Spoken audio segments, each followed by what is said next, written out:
Good morning student. आज हम topic लेके आए हैं उत्तल दर्पण के लिए यू वी व एफ में संबंध हमें स्थापित करना है। जैसे हमने अवतल दर्पण के लिए किया था उसी प्रकार से यहाँ पर उत्तल दर्पण के लिए हमें करना है। हमने इस पे एक उत्तल दर्पण लेना है। M1 P M2 एक उत्तल दर्पण है जिसका P ध्रुव है। इस दर्पण का वक्रता केंद्र C है, फोकस बिंदु F है। ठीक है। इस दर्पण के बाईं ओर AB कोई वस्तु रखी गई है।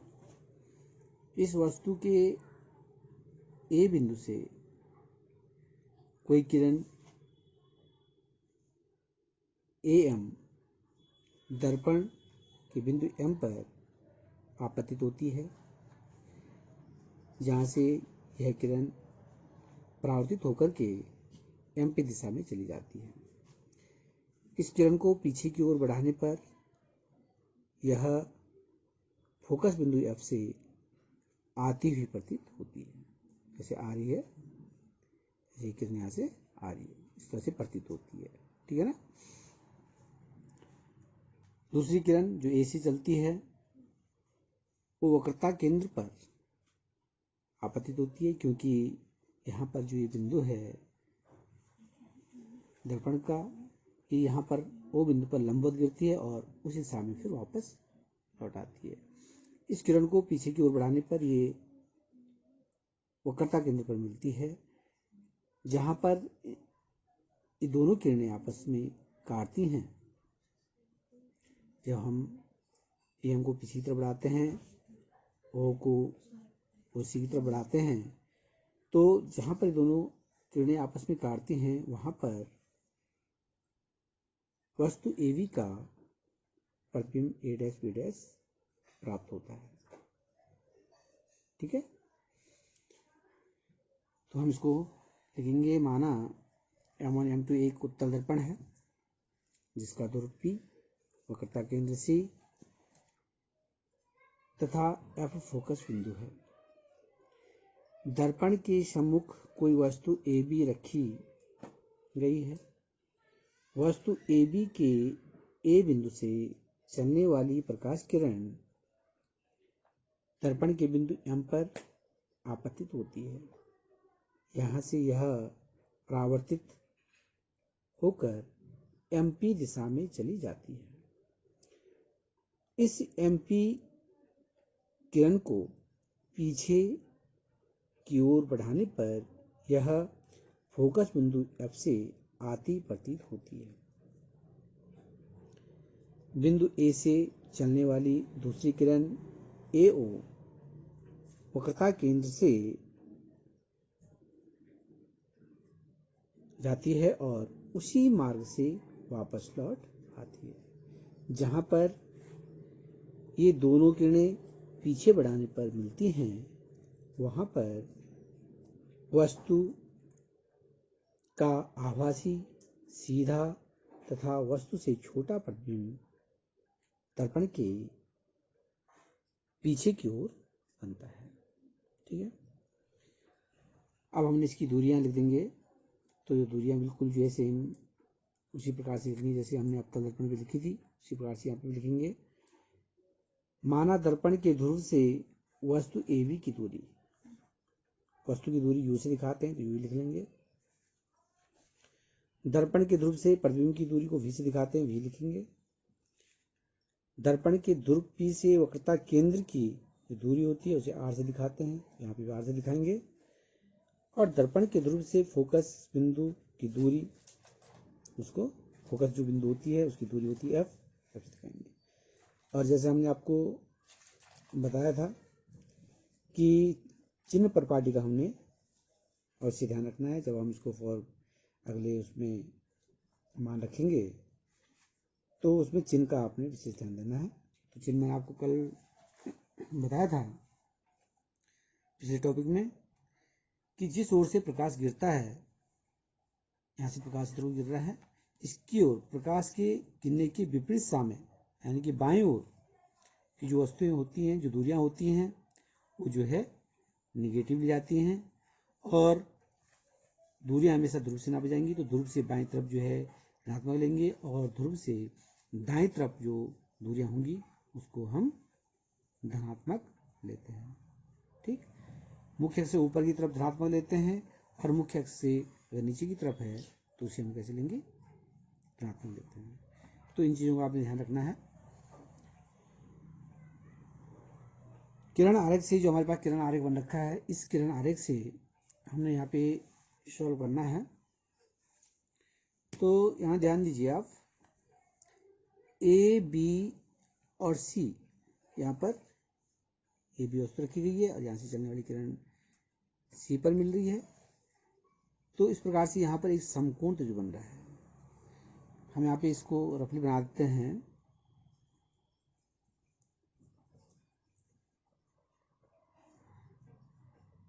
ये हमारे पास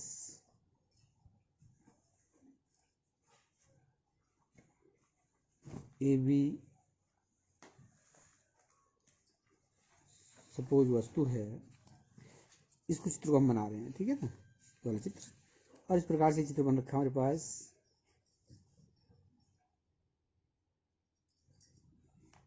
सी बिंदु हो गया है और ये बन गया है। ठीक, ये बिंदु सी हो गया है। तो ये वाला चित्र हमने बनाया है, ए बी सी, और यहाँ पर ये प्रतिबिंब है। यहाँ पर ये प्रतिबिंब बना देंगे। क्या बन गया है, प्रतिबिंब बन गया है। ठीक है, ये क्या है, प्रतिबिंब। ये दिखा दिया हमने ए डैश और बी डैश, ये वाली आकृति ली हमने यहाँ पे। समकोण त्रिभुज जो है आपके पास, ये सी बिंदु है, ए बी सी, और यहाँ पे बीच में क्या बन रहा है, ये प्रतिबिंब बन रहा है, ए डैश बी डैश। तो हमने ये प्रतिबिंब यहाँ पे बना दिया, ए डैश बी डैश। अब देखिए, ये जो त्रिभुज है, ये बड़ा त्रिभुज है और इसी के अंदर इस छोटा त्रिभुज है, इसी के अंदर है।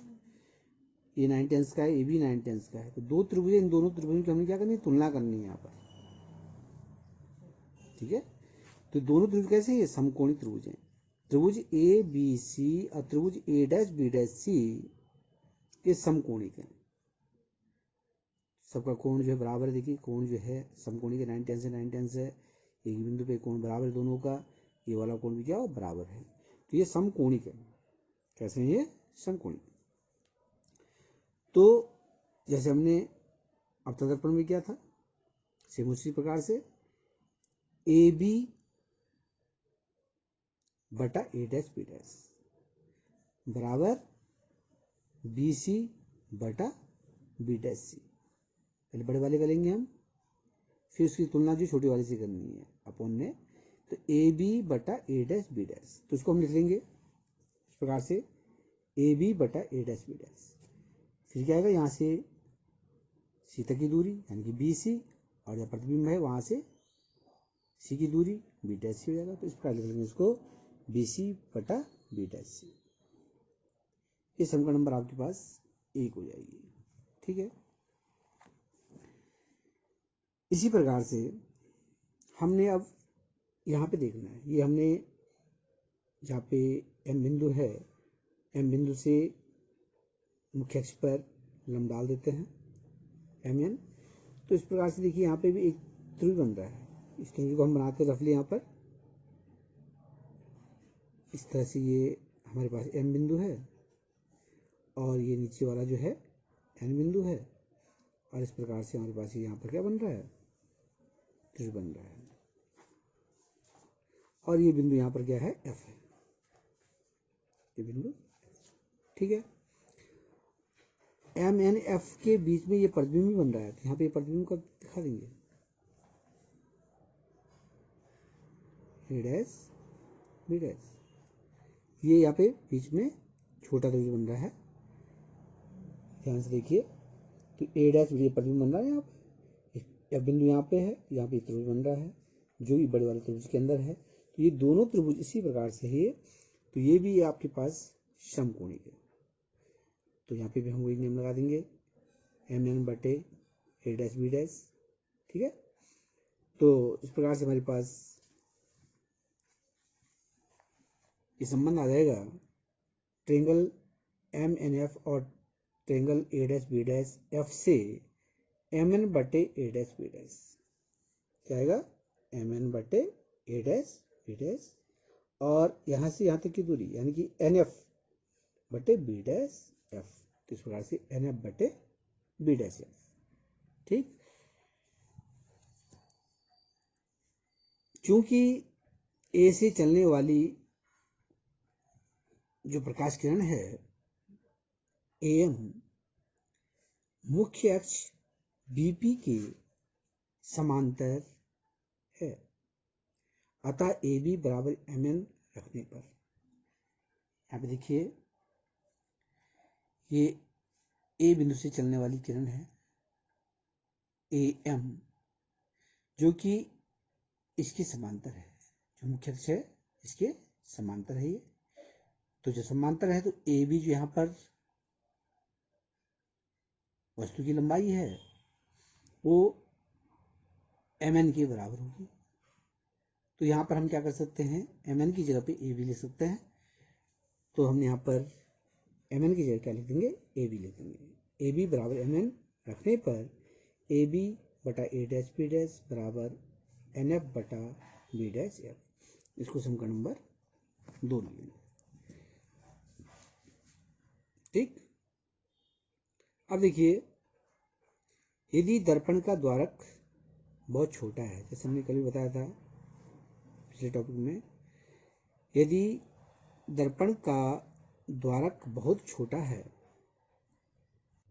तो बिंदु M P के समीप होगा तथा बिंदु N P पर होगा। इस स्थिति में क्या लिख सकते हैं, एन एफ बराबर पी एफ लिख सकते हैं। तो यहाँ पर हम देखें, जब द्वारक छोटा है तो उस अवस्था में जो बिंदु M है वो P के समीप होगा, और जब ये P के समीप होगा तो N जो है को हम कहाँ मान सकते हैं, ये और अधिक हो, इसको हम P पर मान सकते हैं। तो इस प्रकार से जब N P पर आ गया है तो ये दूरी तो खत्म हो गई। तो इस प्रकार से हम इसको क्या मान सकते हैं, जो हमने NF लिया था इसको हम PF सीधे मान सकते हैं। ठीक, और ये जो मान है ये हम समीकरण नंबर 2 में रख देंगे। तो NF बराबर PF समीकरण नंबर 2 में रखेंगे। तो समीकरण नंबर 2 से क्या आएगा पास, ए बी बटा ए डैश बी डैश बराबर एन एफ की जगह पर रख देंगे P F upon B dash F. समीकरण नंबर 3। समीकरण नंबर 1 व 3 की तुलना करेंगे। समीकरण नंबर 1 हमारे पास है A B upon A dash B dash बराबर B C upon B dash C, और समीकरण नंबर 3 आपके पास है ए बी बटा ए डैश बी डैश बराबर P F upon B dash F. तो बाएं पक्ष हम देख रहे हैं दोनों का समान है, तो दाएं पक्ष भी समान हो जाएगा, तो इसको हम समान कर देंगे। तो आएगा बी सी बटे बी डैश सी बराबर पी एफ बटे बी डैश एफ। मान रख देंगे। अब हमने इसको बी सी का मान देखना है, इसको भी हमने किरण आरेख के द्वारा देखेंगे। बी सी कहाँ से कहाँ तक है, बी सी ये पूरा बी सी है, और बी सी का मान हमारे पास नहीं है, लेकिन पी से बी तक का मान हमारे पास है, ये वस्तु की दूरी हो गई। और पी से सी तक का मान भी हमको पता है, ये पी से सी तक क्या होता है, वक्रता केंद्र की दूरी हो जाएगी। ठीक है, तो दोनों को जोड़ देंगे, इसको यहाँ से यहाँ तक और यहाँ से यहाँ तक, और पूरे को जोड़ देंगे तो हमारा किसका मान निकल जाएगा, बी सी का मान। जो हमने अवतल दर्पण किया था उसमें हमने काटा था, हटाया था, लेकिन यहाँ पर हमने क्या करना है, इसको जोड़ देना है। ठीक है ना, तो ये बी सी का मान क्या रहेगा, B P plus P C. ठीक, तो लिख देंगे हम इसको B P plus P C upon B dash C. इसी प्रकार से बी डैश सी देखिए, B dash C, B dash C का हमने मान ज्ञात करना है। तो यहाँ पर देखिए हमारे पास ये मान दे रखा है, बी डैश सी का मान हमको चाहिए, तो ये मान हमको पता है, P से C तक का मान पता है, ठीक है, और P से B डैश का मान भी पता है। तो यहाँ पर आप इसको क्या करिए, पूरी जैसे हमने बताया था कि एक आपके पास ये रस्सी है और हमको जो इतना टुकड़ा चाहिए, तो इस टुकड़े को हम घटाना होगा, तो इसको हम घटा देंगे, ठीक है ना। तो पी बी डैश हमको क्या चाहिए, बी डैश सी चाहिए, हमको ये वाला टुकड़ा चाहिए, रस्सी का टुकड़ा है, पी से सी तक रस्सी टुकड़ा है, हमको टुकड़ा चाहिए बी डैश सी तक का, तो ये वाला टुकड़ा पी बी डैश वाला जो टुकड़ा है इसको हम हटा देंगे।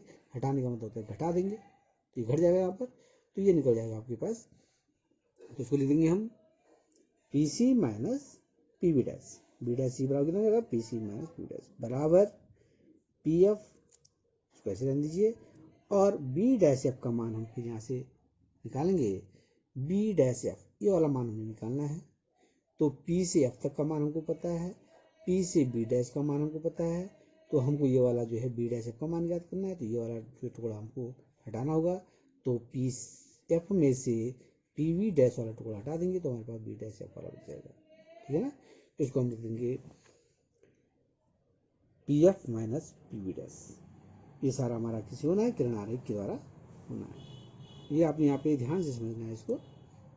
इसके बाद हमने मान रख देंगे बीपी, यानी कि ध्रुव से वस्तु की दूरी हमको पता है यू होती है, लेकिन ये हम बाएं तरफ ले लें ध्रुव की, तो माइनस यू आ जाएगा। अब हमें यहाँ पे चिन्ह प्रपाटी का यूज करना है। चिन्ह प्रपाटी के अनुसार हमको ध्यान रखना है कि ध्रुव से बाईं ओर यदि हम नापते हैं दूरी को, तो वो जो है ऋणात्मक दी जाएंगी, और ध्रुव से दाएं ओर कर जाएंगी धनात्मक, ठीक है ना। तो माइनस आ गया। पीसी का मान यानी कि ध्रुव से वक्रता केंद्र की दूरी आर होती है, क्योंकि दाएं तरफ है, प्लस में आएगा, प्लस आर हो जाएगा।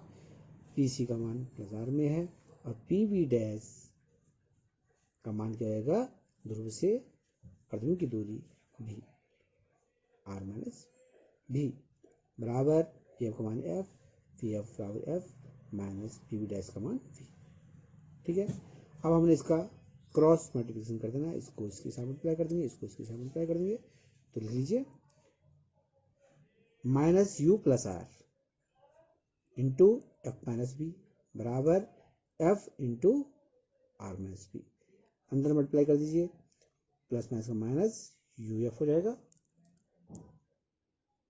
माइनस माइनस का प्लस यू भी हो गया, आर का एफ से मल्टीप्लाई करेंगे आर एफ आ जाएगा, आर का माइनस बी से करेंगे तो माइनस बी आर आ जाएगा, बराबर एफ का आर से करेंगे एफ आर आ जाएगा, और एफ का माइनस बी से करेंगे तो माइनस एफ बी हो जाएगा। यहाँ पे देखिए आर एफ या एफ आर या आर एफ ये दोनों जो एक जैसे हैं, ठीक। तो दोनों जो है प्लस में है और बराबर के इधर उधर हैं, इसका अगर हम पसंद करते हैं तो माइनस में जाएगा, तो ये कट जाएगा, तो इसको हम आपस में काट सकते हैं, तो ये कट जाएगा। शेष बचा हमारे पास minus U F plus you v minus v r that is equal to minus f भी minus U F plus you v minus two F b. हम जानते हैं कि जो वक्रता त्रिज्या होती है वो फोकस दूरी की दुगनी होती है, ठीक है। तो आर का मान कितना होता है, टू एफ के बराबर होता है, टू एफ रख देंगे बराबर माइनस एफ बी। इसको हमने पक्षांतर कर देना है, minus U F plus you V that is equal to minus F B यहाँ पे पहले से है, और इसको हमने क्या पक्षांतर किया बराबर से इधर को, तो प्लस में जाएगा plus two F B minus U F plus you V बराबर, यहाँ पे देखिए ये माइनस का है, ये प्लस का है, ये टू एफ बी है, ये वन एफ बी है, तो घटा देंगे इसको, प्लस माइनस घट जाता है, तो घटा देंगे तो ये क्या बचेगा, वन एफ बी यानी कि एफ बी के बराबर बच जाएगा, ठीक। इसमें हमने क्या करना है, यू वी एफ से दोनों पक्षों में भाग देने पर, इसमें दोनों पक्षों में यू वी एफ से भाग दे देंगे, माइनस यू एफ बटे U V F plus you V बटे यू वी एफ बराबर एफ वी बटे यू वी एफ। तो आप देखेंगे यहाँ पे ये यू से यू कट जाएगा, एफ से एफ कट जाएगा, यहाँ पर यू से यू कट जाएगा, वी से वी कट जाएगा, यहाँ पर वी से वी कटा, एफ से एफ कटा, तो हमारे पास जो बचा उसको लिख लेंगे हम। तो ये आपके पास आ जाएगा minus one upon V plus one upon F that is equal to one upon U, और इसका इधर पक्षांतर कर दीजिए, वन अपॉन एफ बराबर one upon V plus one. तो इस प्रकार से हम यू वी एफ में संबंध स्थापित कर सकते हैं, और यहाँ पर हम फोकस दूरी भी दर्पण की ज्ञात कर सकते हैं। तो दर्पण, चाहे आपके पास उत्तल दर्पण हो चाहे अवतल दर्पण हो, दोनों की फोकस दूरी का एक ही सूत्र होता है, और जो भी अपनी जो संबंध निकलता है वो दोनों का एक ही निकलता है। ठीक है, तो इसको ध्यान से आप कीजिए। ये जो आपके पास क्वेश्चन जो है ये काफ़ी इम्पोर्टेंट क्वेश्चन है, तो आप इसको ध्यान से करेंगे, 2-3 बार इसको जो है पढ़िए, जिससे आप चित्र को ढंग से समझिए, और जब आप चित्र को समझ गए तो आप जो आसानी से शुरू कर सकते हैं। ओके।